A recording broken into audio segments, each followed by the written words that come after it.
काका हो हमरा के रहिया बताई द, पानी भुलाइल तनी घरे पहुँचाई द। ना जानी गौआ के नाम, एगो काली माई बाड़ी हमरा गाँव, ओ एगो काली माई बाड़ी हमरा गाँव।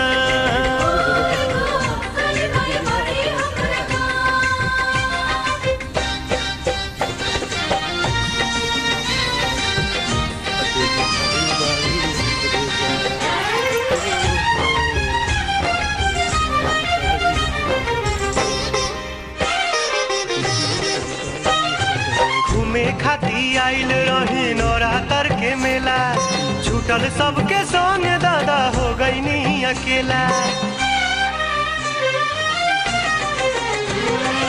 घूमे खाती आइल रही नवरात्र के मेला, छूटल सबके संग